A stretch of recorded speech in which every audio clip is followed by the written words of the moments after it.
Hello mga students, good morning, good afternoon, good evening sa inyong lahat.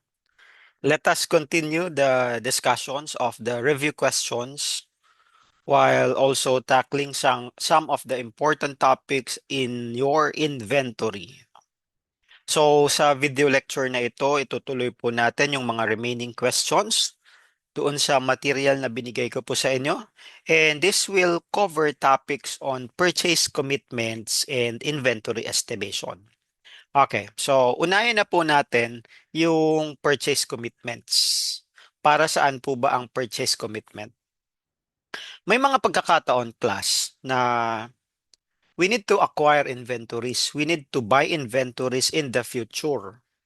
Nag-stock tayo ng inventories sa ngayon para wala tayong problema no, sa mga gagamitin natin at sa mga ibebenta nating inventories.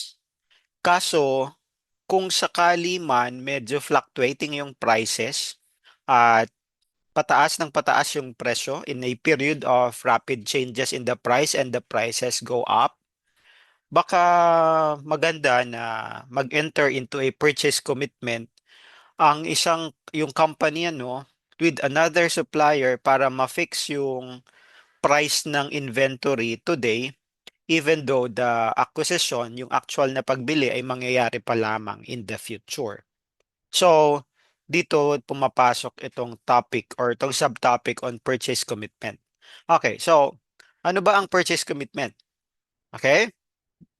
At for accounting purposes, anong klaseng purchase commitment ang kailangan po nating i-account or i-consider? Alright, kasi meron po tayong mga cancelable or meron din tayong mga non-cancelable purchase commitments. Pag sinabi po nating cancelable, anytime pwede nating i-cancel yung commitment na yon. Samantalang pag non-cancelable, wala na. Wala na pong bawian. Once it is already fixed na po yung agreement, no? Non-cancelable, hindi na po yun subject to revision. Okay? Again, sabi natin kanina, the purpose is to lock in the prices, no? At masigurado rin natin na may sapat tayong inventories on stock para kung sakali man na mabilis din ang turnover ng ating mga inventories kasi ano no, high yung turnover ng ano no, mabilis may benta yung ating mga items o at least hindi ka nauubusan. Okay. So, ano ang kailangan nating i-consider dito, class, no? Bukod sa computation, there is also a disclosure. Okay. Now, basahin po natin ito, ano? A disclosure in the notes to the financial statements is required for a purchase contract subject to revision or cancellation. Okay. What if? So, ano ibig nang sabihin? Kung sakaling meron kang in-enter na purchase commitment pero subject to revision or cancellation, ito yung tinatawag natin na cancelable. Anytime pwedeng i-cancel. Kailangan mo yung i-disclose in the notes to the financial statements if there is a possibility of a future loss. Kung sakali man na in the future, no, you are expecting na parang talo kaya ata doon. Cancelable. So, baka pwede mong ano no, i-cancel yung purchase commitment. But there is a need for a disclosure. If also the amount of the commitment can be reasonably estimated. You can estimate the amount of the commitment and then the amount is material. Again, the materiality is a matter of judgment. What is material in one company may not be material to another company. Kasi yung 1,000 ko ay maaring material na sa akin dahil wala akong pera, pero to someone na may kaya, ang 1,000 ay barya lang. To me, it's material. To her or to him, it's immaterial. The same applies to a company, ano, ang 100,000 may be immaterial to ABC Corporation, pero to XYZ it is immaterial. Okay? Or tama ba pagkakasabi ko? Sa isa material, sa isa immaterial. So, sa disclosure, it provides information on the relevant aspects of the contingency. Pero class, in terms of purchase commitments, no, or purchase contracts na cancelable or kayang i-revise, wala po tayong kinakailangang gawin na journal entry. Tandaan po ninyo ha, cancelable purchase commitments have no journal entries, but they need to be disclosed in the notes to the financial statements. Okay? Oh, anong sabi dito? Kung sakali po, no, na yung kontrata ay non-cancelable and a loss is probable and material, and we can reasonably estimate the amount of commitment, the loss and the related liability should be recorded in the accounts. Ibig sabihin, ang meron pong journal entry ay mga purchase commitments that are non-cancelable. Wala nang bawian kaso there is a probability that we will recognize a loss and the amount is material and we can reasonably we can reasonably estimate the loss, then we need to record the loss and the related liability. Sir, paano yon? O, take into consideration our illustration. On October 1, 2022, si ABC Company entered into a non-cancelable commitment para bumili ng 100 units, 100,000 units of an inventory na magkakahalaga ng 10 piso kada isa. Bibilhin mo yan after 6 months. So kung October 1 ngayon, October, November, December, January, February, March, by April 1, i-acquire mo na, no, etong or i-execute mo na itong purchase commitment, yung purchase contract na yan. Kasi 6 months after, buwan ng October, November, December, January, February, March, pang-anim na buwan, edi April 1. On December 31 daw, tignan ninyo ito class. No? On December 31, 2022, the average purchase price of the inventory is 9 peso per unit. Tignan ninyo yan. Is this considered as a loss or as a gain on the part of ABC Company? Kasi tandaan po ninyo ang isa sa mga reason kung kaya nag-enter into a purchase commitment yung isang company is para sabi natin malaki yung price. And actually, in locking the price, there is an anticipation on the part of the company that the prices may go up in the future. So para hindi ako matalo in the future, para hindi ako malugi. Kung halimbawa, 10 piso ko yan mabibili ngayon, pero baka ang halaga niyan after 6 months ay 13 pesos, eh di nakatipid ako ng 3 pesos per unit. Paano ito? On December 31, which is not yet the date of purchase, but that is the year end, yung average price ng inventory ay nakakahalaga ng 9 peso. Di ba? Talo ka dyan. Kasi kung sakali man na bibilhin mo yan as of December 31, lugi ka patuloy ng piso kada isang unit. 100,000 units yan. Di natalo ka ng 100,000. So, ito yung sinasabi natin, that we need to recognize a loss. Okay? The market decline is recorded on December 31 as debit, loss on purchase commitment, and credit estimated liability on purchase commitment sa halagang 100,000 pesos. Okay? And then, pagpasok ng April 1, 2023, kung yung average price, tignan mo ha, nadali ka tuloy, no? Imbes na makatipid ka kasi, tignan mo, naging 850 na kada isa. O, nabaliktad, no? Hindi mo ina-expect. Sugal yan eh. You are not sure of what will happen in the future. So, you are taking a bet. Nakikipag, no? Nagsusugal ka sa presyo. That's part of business, no? Kaya nga meron tayong tinatawag na mga risk management eh.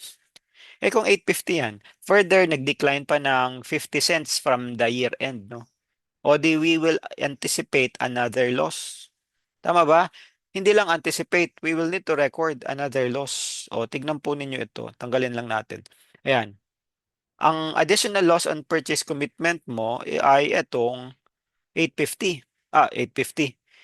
9 pesos minus 850, a difference of 50 cents times 100,000 unit, edi 50,000. Tama ba? Loss on purchase commitment. Nakikita ba ninyo? Tapos, since that is also the date of acquisition, diyan na natin bibilhin yung mga inventories, no? O, we are using a periodic inventory system dito. Tignan po ninyo. Ang debit mo sa purchase ay for the actual price, 850. Pero yung babayaran mo is 10 pesos, which is yung agreed price, yung lock-in price, no, na 10 pesos times 100,000, edi 1 million. Tignan niyo ha. Ang purchases mo, gagamitin mo pa rin kung magkano yung presyo at that date. Pero ang accounts payable mo, which will be the basis of the amount that you will have to pay, that is at the agreed price of 10 pesos. So, credit. Nag-debit ka ng 850, nag-debit ka ng 50, plus etong estimated liability on purchase commitment mo ay nabuo dahil doon sa purchase commitment. Since bibili na siya, bibili na yung inventory, i-recognize mo na rin itong liability na yan kasi nakakabit yan with the commitment. So, kung may credit ka na 100, debit mo ito ngayon, estimated liability on purchase commitment for 100,000. So that your debits, total debits will equal your credit. Nakukuha ba? Okay. Or, kung gusto mo, ganito. Medyo nalilito ka sa compound entry. I-record mo muna yung purchase commitment na loss, additional sa 50,000. Mag-debit ka ng loss on purchase commitment, mag-credit ka ngayon ng estimated liability on purchase commitment. So magiging 150,000. Tama ba? Tignan ninyo ito ha. Mag-drawing tayo. Ito yung aking estimated liability on purchase commitment na initially, lagay ko dito, estimated liability on purchase commitment. Okay? So, which is a liability account. Initially, meron kang 100,000. Tama ba? Kung ginawan mo ng journal entry na nag-debit ka ng loss, nag-credit ka ng estimated liability on purchase commitment. So, by the end of this entry, ang total estimated liability mo ay 150,000. Correct? Yes, kasi may initial balance ka na 100, meron ka ngayong 50 na additional, so ang total mo ay 150,000. So, you make that a separate entry. Kung sakaling nalilito ka dito sa yung compound. And then, in the settlement, in the acquisition, sa actual acquisition, debit ka ngayon ng purchases, 850. Tapos, i-debit mo naman yung estimated liability on purchase commitment na 150,000 para mag-zero na sila. No, magka-cancel out na po, class, no? Yung ating 150,000 na debit, tapos ganun din ang iyong 150,000 na credit. So zero na, wala nang laman ngayon ang estimated liability. Nag-debit ka kasi ng 850 tapos nag-debit ka rin ng 150 on loss on purchase nag-debit ka ng eto 150 pero ito yung gagamitin mo na account, no, estimated loss liability on purchase commitment. Tapos wala ka ng journal entry sa loss on purchase commitment kasi in-account mo na ito kanina.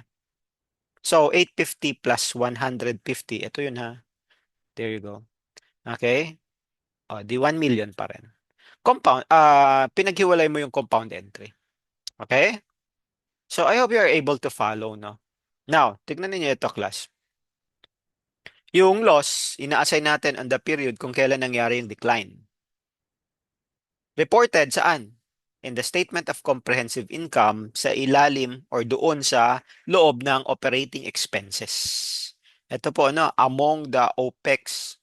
Samantalang syempre, yung estimated liability is recorded as a current liability in the statement of financial position. Ulitin ko lang ha, yung loss on purchase commitment ay nasa P&L section ng statement of comprehensive income as part of your operating expenses. Okay? Kasi it has something to do with the usual activities of the business sa pag-acquire ng mga inventory. So that is part of the operating activities. Nakakuha ba? Okay, so I hope I made myself clear, no? Although let me know if ever you have any questions. Papaano po kung may reversal? Ayusin natin, ano? Kanina, ang original ano ay from 10 pesos na agreed Tapos papuntang December, naging 9. Pero dito, sa April, instead na bumaba, umakyat ng konti. Naging 9 pesos and 25 centavos per unit. Paano yung magiging purchase entry nito? Okay. Ah, ang purchases mo, anong sabi natin? It will always use the actual purchase price na 925 on the date na i-acquire natin yon. Kung kailan yung commitment date na bibili tayo. So, while we lock the price at 10 pesos, pero yun yung credit sa accounts payable mo. But your purchases will be based on the price on April 1. Although meron tayong ano dyan ha, limitation. Okay? May reservation po tayo dyan. Kasi pagdating sa mga purchases, ang sabi natin, gagamitin natin based on the actual price per unit on the date of the acquisition. Kung kailan yung naging agreement na bibilhin yun. Pero hindi ka dapat lalagpas doon sa agreed price na 10 pesos. Kasi once na naging 11 yan, we cannot recognize a gain on purchase commitment, no, in excess of any previously recognized loss. I will explain that later, no, through an illustration. Okay. O, di ba? Ganun pa rin. Debit mo ng estimated liability on purchase commitment kasi meron kang credit balance, no, na ginawa mo or nangyari nung December 31 when we debited a loss on purchase commitment and the credit is to this account. Ano naman itong recovery on loss on purchase commitment? Plus, itong recovery is the reversal from 9 pesos. 'Di ba? December 31, 9 pesos. Umakyat ng konti. Naging 925. So, may recovery ka na 25. At itong 25,000 na ito ay gain on purchase commitment. Pero ang tawag natin ay recovery of loss on purchase commitment. Kasi previously, although last year ito nangyari, meron kang 100,000 na loss on purchase commitment. So, na-recover natin ng konti, 25,000 out of the 100. We can recognize a recovery of loss on purchase commitment in the amount of 25,000. Kasi this is still within that maximum amount of loss recognized in the prior year. Okay? O, tignan ninyo ito ha. Kapag daw either sa case natin partial recovery or kung sakali man full recovery na recover mo buo. Kasi halimbawa on April 1, bumalik ito ng 10, so may full recovery ka. Yung recovery daw would be recognized as a gain kung kailan nangyari yung recovery. Yung loss kung kailan nangyari yung decline. Yung gain kung kailan nangyari yung recovery. The same, i-report mo sa Statement of Comprehensive Income as part of your other operating income. Operating income pa rin ito, no, pero others. Hindi po ito yung main revenue generating activity. Pero sabi natin dito, the recovery is limited only to the loss previously recorded. Okay? On that same purchase commitment, ha? Hindi pa pwede na purchase commitment ng iba. Kasi maaaring you are gambling eh. A lot of purchases in the future.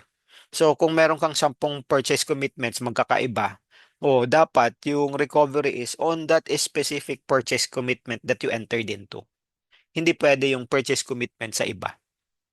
Okay? Even though you are in that same company, you are recording that same purchase commitment but on a different acquisition.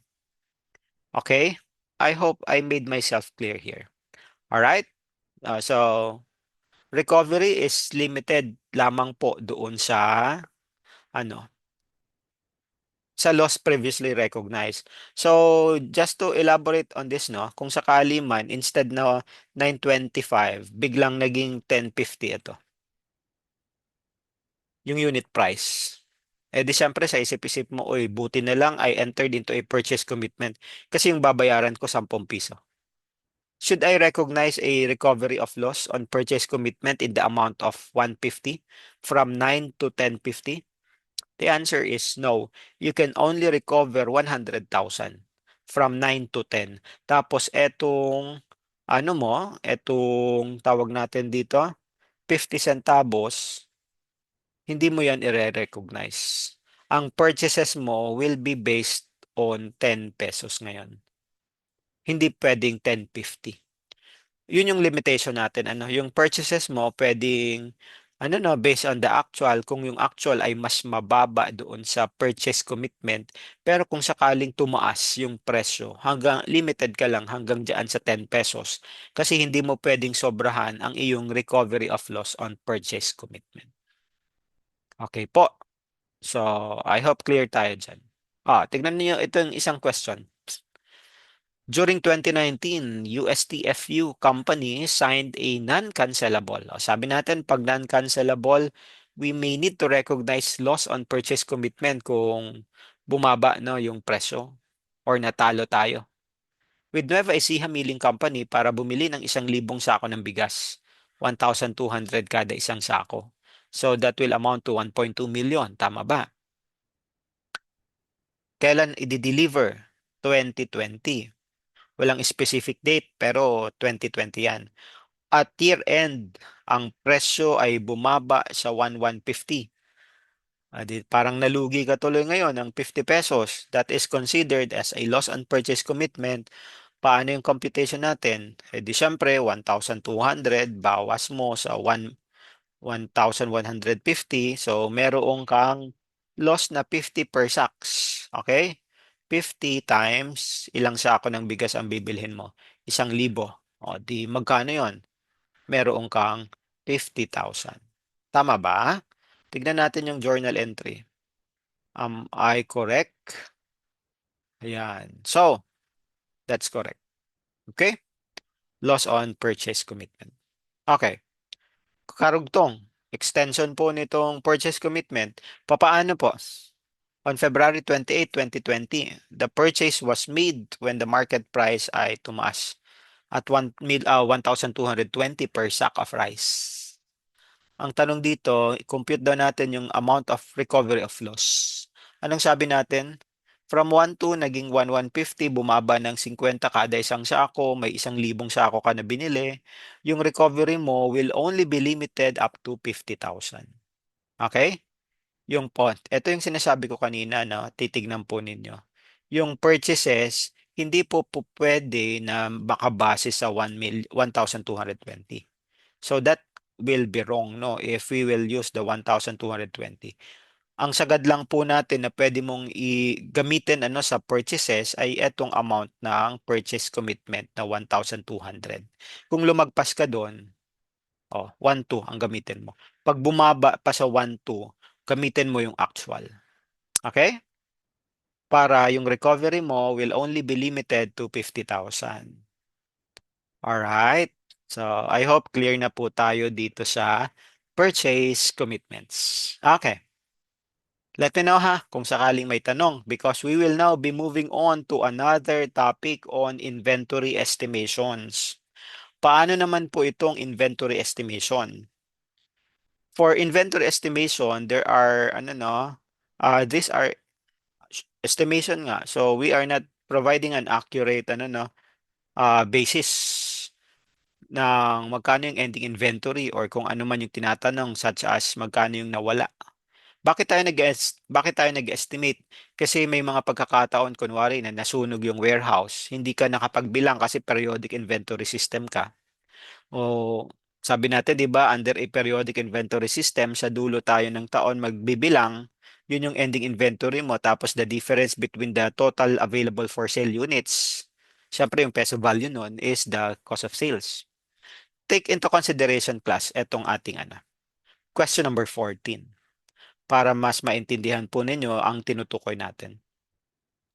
Nung March, bumili. Nasunog ng apoy. Okay, nagkasunog ang tindahan ni Grotesque. Ang markup cost ay 40%. Okay. Plus, no, i-elo ko lang to, emphasize ko lang ito. Pag meron tayong mga based on sales, mga markup na based on sales, based on cost, pag based on sales, syempre meron kang revenue, di ba? Tapos meron kang expenses. Or sabihin na natin, ilimit natin sa cost of goods sold. So you have revenue less cost of goods sold, meron kang, syempre, gross profit. Tama. The gross profit, the markup on the cost, no, can, I mean, the gross profit can either be based on revenue or based on sales or based on cost. Pag sinabi natin class that the markup is based on revenue, okay, or the gross profit is based on revenue, pag based on revenue, yung revenue mo is the 100% or the sales is 100%. Okay, sabi natin na gross profit is 40% of sales. O edi, ibig sabihin, 100% yung revenue mo, 40% yung gross profit, edi yung cost of goods sold mo ay 60%. Tama ba? Nasusundan? If this is based on sales, kasi yung 100% po is the sales or the revenue. Pero ang isa dyan is if the gross profit, kunwari, sabi natin, the gross profit of 40% is based on cost, which is the example here, no? Markup on cost is 40%. Ano ibig niya sabihin? Yung cost of goods sold mo is the 100%. Eh di, yung revenue mo ngayon is 140%. Naintindihan ba? Okay? And sometimes in the questions, no, you may be asked, what is the conversion? If you are to convert this based on cost papuntang based on sales, kung 140% yung sales, 100% yung cost, 40% yung gross profit, convert mo nga ito into this one. E di gawin mo ito 40 divided by 140. Magkano yan? If you do that, 40 no, divided by 140, the answer is 28.57%. So, this is 28.57%. No, kung 100% ito, minus, tawag natin dito, 28.57, ang cost mo based on sales ay 71.43. Nakukuha ba yung logic natin dito? Kinonvert lang natin, ano, because sometimes you may be asked to convert this based on cost papuntang based on sales. So 40 over 140 kasi ito yung base mo. Okay? Sige, balikan natin yung problem. On December 31, 2018, which is the beginning inventory mo ng January, the ending inventory last year. Magkano yon? 600,000. Okay? January sales, ito. February sales, ito. March sales, ito. Okay? Purchases mo, ito. For January, February, and March respectively. Ang tanong, magkano daw yung cost ng inventory bago yung sunog? Based on this gross profit rate, no, na based on cost. So we are estimating the inventory using the gross profit method. Okay? Kasi naka-base tayo sa gross profit. Ano gagawin natin dyan? Eh di lalaruin mo itong mga balanse ng sales, ng purchases, at i-relate mo dito sa inventory. Paano mo yan lalaruin? At paano mo malalaman yung tamang sagot dito? Sige. Ang sagot natin dito, class, ay letter C, 500,000. Papaano po yung 500,000? Meron kang beginning inventory, 600. Okay? Purchases mo, saan yun galing, sir? Pag samasamahin mo lang yan, within the same year lang naman yan eh. E di that is 1.5 million. Tama ba? O pag tinanong din kasi kayo, magkano yung available for sale? Eh di syempre, beginning plus purchases, eh di 2.1. Kaso hindi naman yung tinatanong. Wala din naman yan sa choices. Pero at least kung sakaling yan yung tinatanong, eh di alam mo kung paano sagutin. Diba? Cost of goods sold. Saan ko kukunin yung cost of goods sold? Eh di pagsamasamahin mo yung sales mo, 640 plus 750 plus 850. Pag pinagsama-sama mo yan, ito yan class na 2,240,000. If the markup is based on cost, 40%, o yung example natin kanina, 40 yung gross profit, 100 yung cost kasi based on cost, 140 yung sales. So, kung 140 yung sales, i-divide mo ng 1.4 or divide mo ng 140% para malaman mo magkano yung 100% itong 2.24 million. And that answer is 1.6. This is your cost of goods sold. Pwede rin na ito yung itanong no sa problem. Nakukuha ba? So with this, if you are asked, what is the cost of inventory before the fire? Ang sagot mo, 500,000. Kasi ito dapat yung ending inventory mo. Okay? Sa mga problems, no, minsan ang mangyayari is, okay, ito yung cost of ending inventory mo bago yung fire. Nagkasunog. Tapos meron ka pang na-salvage, kunwari 50,000. O tatanungin kayo, magkano yung loss on fire? Kung may naiwan na inventory, usable, 50,000, pero dapat yung ending inventory mo 500. Eh di yung cost of ending inventory lost, cost of ano no, loss on fire is 450,000, which is the difference between 500 and 50,000. Okay? So, I hope this is clear. No? Madali lang naman class yung gross profit rate. Ang medyo challenging no is yung retail inventory. No? Pero we will sit down on the retail inventory separately kasi para hindi ito sobrang mahaba, no? We will cut our recording after this question number 15 kasi yung susunod po nito ay ayan, retail inventory na. Okay, so dito muna tayo sa panghuling question natin for this recording. Kanina, isang taon lang. 3 buwan, actually, isang quarter. Eto, meron kang 2019, 2018, and 2017. December 31, no? Anong sabi dito? Ano, no? Nawala lahat ng inventory dahil nasunog. Pero, we were provided with this information. Inventory beginning, eto sila. Net purchase, okay. Oh, 2.18, 1,365, 1,320. Net sales mo, 2.5, 2,000,017. Oh, tignan ninyo ito. Goods with selling price of 150,000 ay naipadala on consignment to Atlas. Sino ka? You are Georgetown.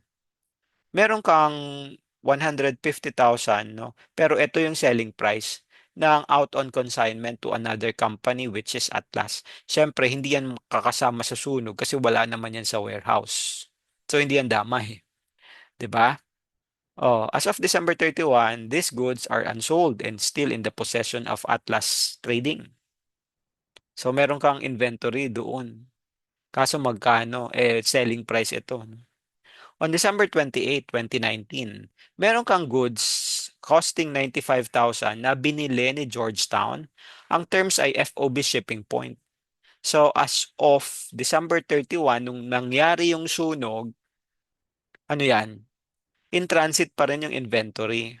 However, these were properly recorded by Georgetown as purchases during 2019.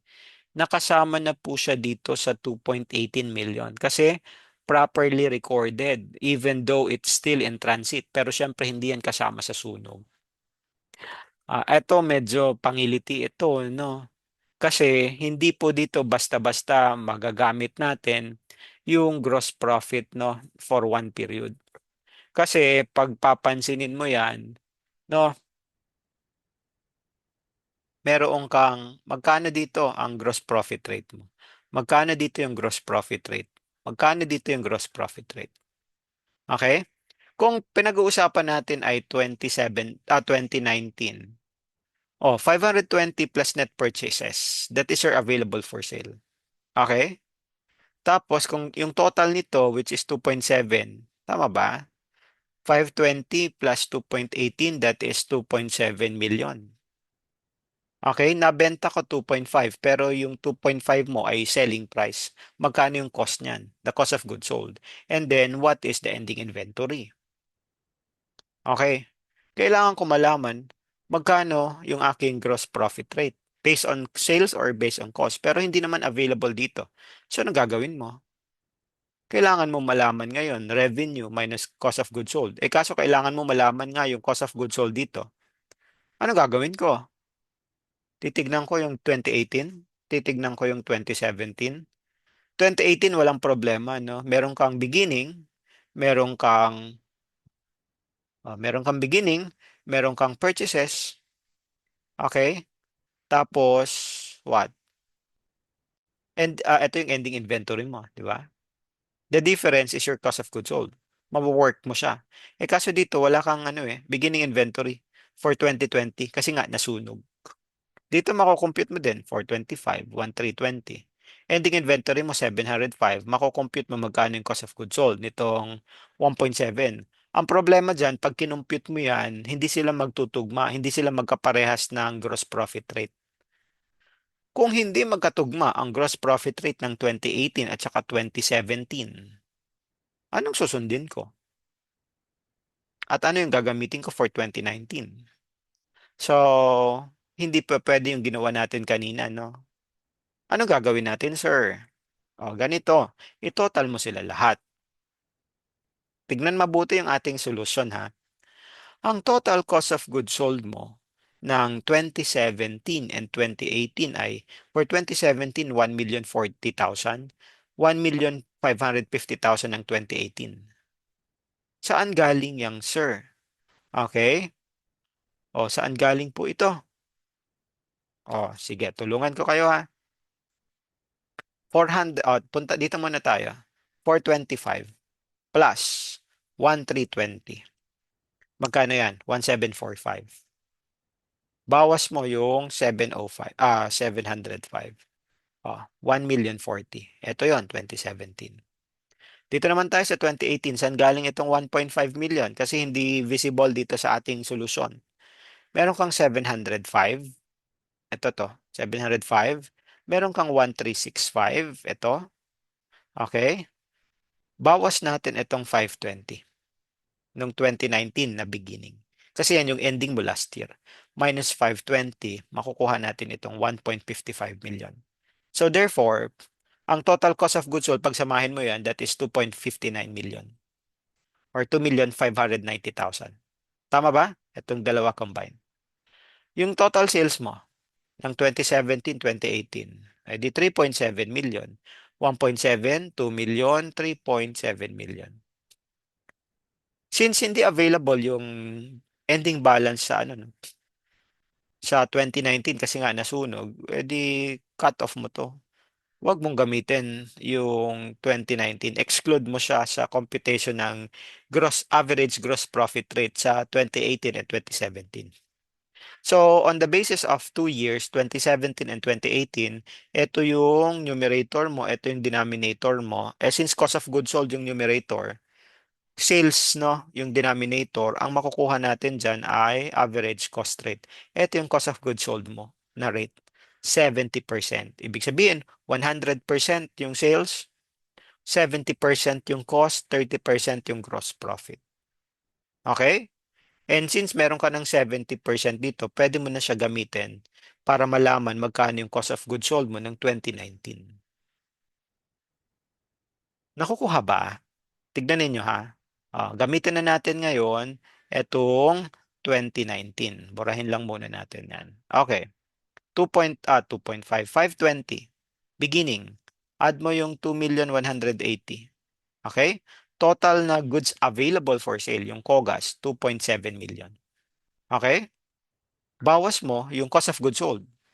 Na-compute na natin 70%. Ito yung sales mo. 2.5 times 70%, this one. Yung estimated cost of goods sold mo ay 1,750.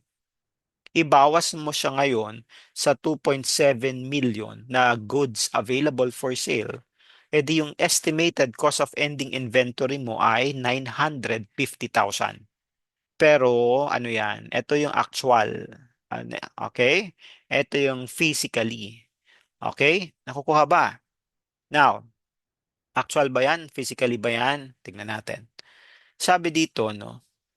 Or, sorry correct ko lang yung sarili ko. Hindi yan yung total physically. Kasi dito sa net purchases mo, may kasama na 95,000, di ba? Yung in-acquire natin pero in transit pa rin. Pero yun yung total purchases mo. Okay. So 950,000 is your estimated cost of ending inventory talaga. Whether physical or in transit pa yung iba. Now, meron kang inventory, no, na out on consignment. But the amount of the selling price is 150,000. Magkano yung cost nun? 70%, 70% ng 150,000, that is 105. Bawas mo dito sa 950. Kasi ito yung total inventory mo, no? Kasama na yung mga wala dyan sa location. Wala sa warehouse. Okay? Meron ka ring in transit. Eh, kasama na siya dito sa purchases, recorded na, di ba? Kung hindi pa yan na i-record, wag mong papansinin. Kasi wala pa siya dito, no? Pero kasama siya dyan, eh di ibawas mo. So, 95. 950 minus 105 minus 95. O, ayan class, ang nasunog talaga, ang value nun ay 750,000. Okay? I hope you are getting this correctly. No? So, these are ending, estimation ng inventory using the gross profit method. Sa lumang material ko, I explain to you gross pro sa mga inventory estimation. Paki-revisit po noon, yun yung lecture part kasi ito ay ating mga examples, mga illustrative examples. Okay? So, pause muna natin itong video lecture na ito para hindi gaano kahaba since I need to explain din while iisa na lamang po yung natitira sa ating iisa or dalawa. Basta yung topic nun, iisa na lang and inventory estimation pero using the retail inventory method. Pero medyo kailangan natin yung busisiin ng mabuti.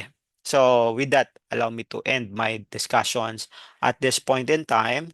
So I'll see you sa susunod na video recording. Okay? Maraming salamat. Bye-bye.